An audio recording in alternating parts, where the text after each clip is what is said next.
দেখতে কতজন লোক।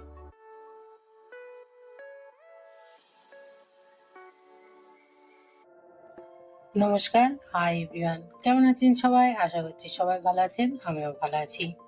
আজকের ব্লগটি একটু অন্যরকম, কারণ আজ যাচ্ছি বাপের বাড়ি। বাপের বাড়ি মানেই যেন অন্যরকম একটা অনুভূতি।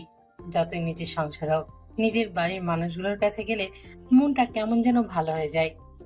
অনেকদিন পর আপন মানুষগুলোর সঙ্গে দেখা, তাদের সঙ্গে টুকটাক গল্প, এইগুলোই একটু মন থেকে অন্যরকম অনুভূতি দেয়। আজকের দিনটার কিছু সুন্দর মুহূর্ত আপনাদের সঙ্গে ভাগ করে নিব। তো চলুন যা যাক। অনেকদিন পরেই বাপের বাড়ি যাচ্ছি, ওই জন্য সকাল সকাল কাজ গুছিয়ে নিলাম, নিয়ে বেরিয়ে পড়লাম দুজন মিলে। বেশিক্ষণের জন্য যাব না, জাস্ট 1.5 ঘন্টার জন্য যাচ্ছি।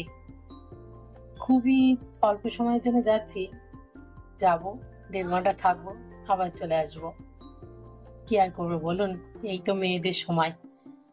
এটা হলো আমাদের কাটাখাটলি ব্রিজ। তো এটা অনেকদিন বন্ধ ছিল, আগে আমরা নদী পার হতাম। এই ব্রিজটা ছাড়ার পরে আমি আর এই ব্রিজের ওপর দিয়ে কোনোদিন যাইনি, তাই ভাবলাম যে আজকে এই দিক দিয়েই যাই। ব্রিজটাও দেখা হবে আর এর ওপর দিয়ে যাওয়ার অনুভূতিটাও ভালো লাগবে। কারণ আমি যখন নদী পার হতাম, এই ব্রিজটার তলাতেই যেতে হতো। দেখতাম আর ভাবতাম কবে এই ব্রিজটা ছাড়বে আর কবে এই ব্রিজের ওপর দিয়ে যাব। তো আজকে যে খুবই ভালো লাগছে। এখনো পুরোপুরি কাজ হয়নি ব্রিজের, ব্রিজের কাজ এখনো চলছে, তবে এর উপর দিয়ে যাতায়াত করা যাচ্ছে। তবে ব্রিজের রাস্তা এখনো ক্লিয়ার ভাবে করা হয়নি। আজকের আকাশটা যে এত সুন্দর লাগছে, আমার এমনি আকাশ দেখতে খুবই ভালো লাগে। আকাশের মেঘগুলো কেমন তুলোর মতো। আমার যে এত প্রিয় আকাশ দেখতে। আমার ফোনের গ্যালারিতে বেশিরভাগ ফটো আমার থাকে না, কিংবা পরিবারের, এইসব কিচ্ছু না। আমার বেশ আকাশের ছবি, রাতের তারার ছবি, ওইগুলোই আমি বেশি রাখি। আমার ভালো লাগে আকাশ দেখতে।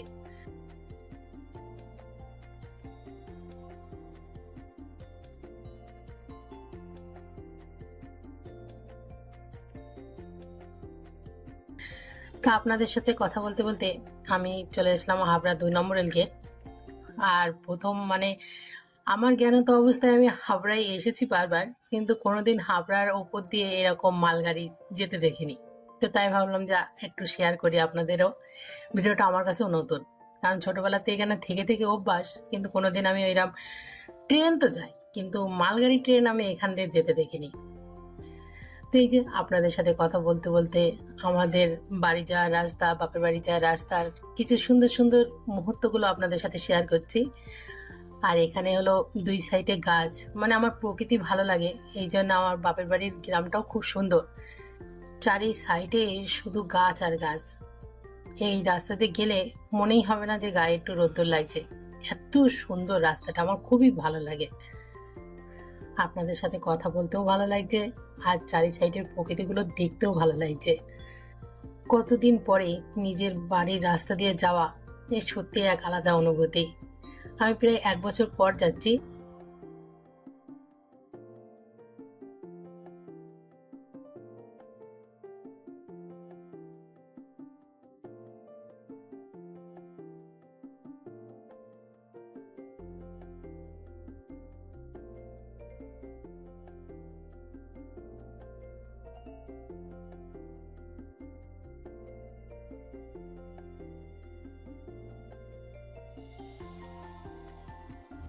এটা আমাদের মা কালীর মন্দির, আর এটা হচ্ছে আমাদের সব থেকে বড় বিল।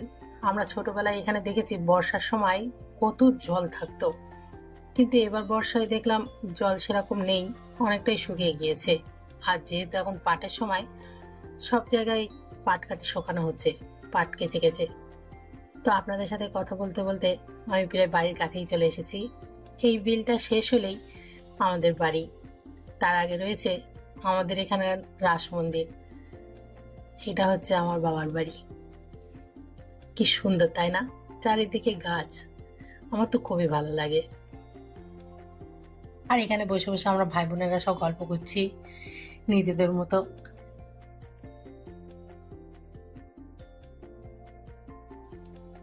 এটা আমার বোন, এটা আমার ভাই,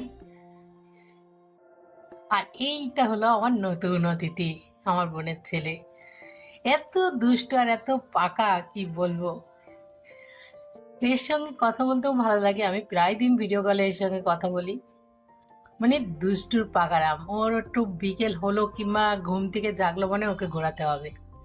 এখন মা তো মুরগি পোষে না, পাড়ার ওই যে মুরগিগুলো আসে ও ওই মুরগি দেখবে আর তাড়াবে।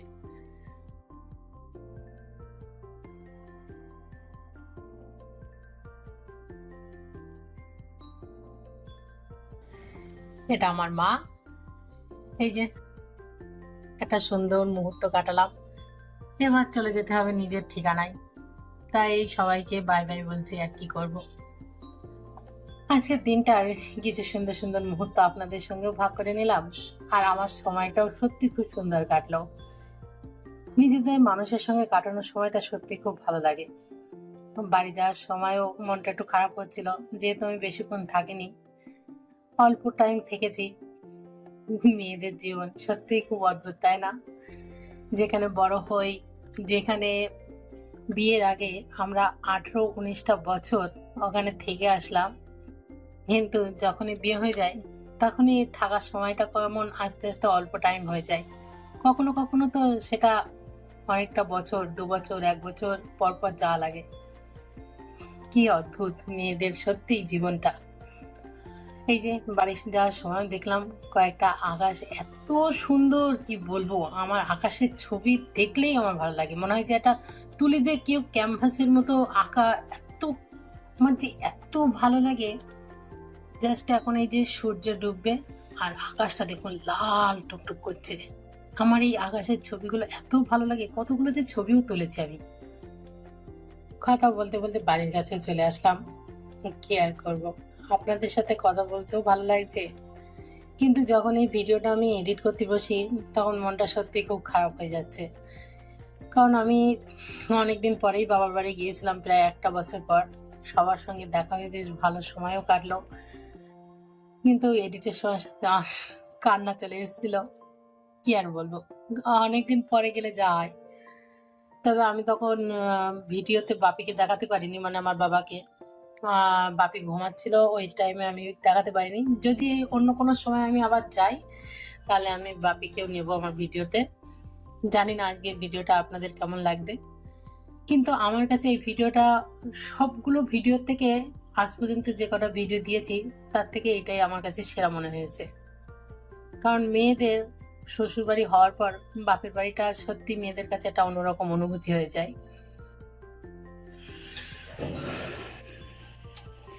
সবকিছু গুছিয়ে এই সবে আসলাম। বাড়ি এসে দেখি আমাদের বাড়িতে কতজন লোক এসেছে, মানে আমার নন্দাই আর তার ছেলে এসেছিল। তো তাদের জন্য টুকটাক রান্না বান্না করলাম, ওরা খেতে চলে গেছে। আমি টুকটাক সব গুছিয়ে এই একটু ফ্রেশ হলাম। তো এখন আবার এডিটে বসবো, দেখি কটা পর্যন্ত চলে। শরীর আর পাচ্ছে না, মানে এত দূর জার্নি করে গিয়ে আবার 1 ঘন্টা থেকে আবার চলে আসা, মানে খুবই কষ্ট হচ্ছে। তো দেখি কত দূর যাই এডিটটা করতে করতে। কষ্ট হলে আর করবো না, যেহেতু একাদশী করেছি সেটাও কষ্ট হচ্ছে শরীরে। একাদশীতে কষ্ট হয় না, কিন্তু এই জার্নি করে বেশি কষ্ট হচ্ছে। তা আজকের ভিডিওটা কেমন লাগলো আপনাদের প্লিজ জানাবেন, আর লাইক কমেন্ট করে পাশে থাকবেন। আর সবাই সুস্থ থাকুন, ভালো থাকুন। দেখা হচ্ছে নতুন আরেকটি ভিডিওতে।